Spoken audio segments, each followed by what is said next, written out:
के लिए गई। मंच बनाता, काफी भीड़ थी, तो पत्नी कोई होगी तो पहली लाइन में ही तो बैठेगी, लेकिन रमा पहली लाइन में नहीं बैठी, पीछे भी नहीं बैठी रमा। वो पेड़ है ना, पेड़ के पीछे रमा जाकर के दूर से जाकर छिप गई और वहीं से अपने पति को देख करके खुश होने लगी।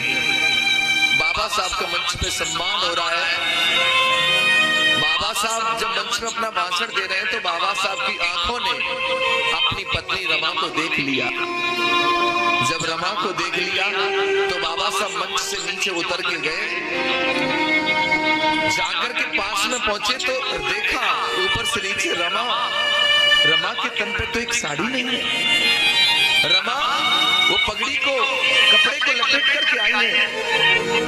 बाबा साहब ने अपनी पत्नी के हाथ अपने हाथों में ले लिए, कहने लगी, बाबा साहब रमा मुझे माफ कर देना, मैं तुम्हारा बड़ा अभागा पति हूँ जो तुम्हें एक अच्छी सी साड़ी नहीं पहना पाया। रमा ने तभी क्या किया, एक उंगली साहब के ओठों पर रख दी, बोली साहब सब कुछ कहना, लेकिन ये मत कहना कि आप मुझे एक अच्छी साड़ी नहीं पहना पाए। रमा कहने लगी, साहब अगर आज मैं आपसे कुछ मांगू तो क्या मुझे दोगे?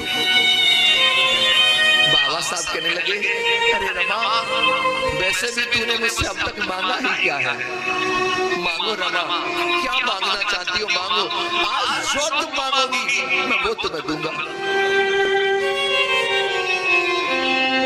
बाबा साहब सोच रहे थे रमा कोई गहना मांगेगी, अच्छी साड़ी मांगेगी, ऐसा कुछ मांगेगी।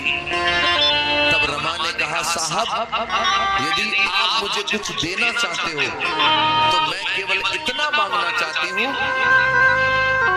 कि रमा एक सुंदर साड़ी पहने न पहने, दुनिया में भारत में ऐसा काम करके जाना मेरे साहब जी कि रमा एक अच्छी साड़ी पहने न पहने, लेकिन भारत में रहने वाली हर महिला, हर औरत, हर रमा एक सुंदर साड़ी पहने, बस इतना सा काम करके तुम चले जाना। बाबा साहब कहने लगे, अरे पगली क्या मांग लिया तूने? मैं तो सोच रहा था तुम मुझसे गहने मांगेगी, कपड़े मांगेगी, लेकिन तूने क्या मांग लिया?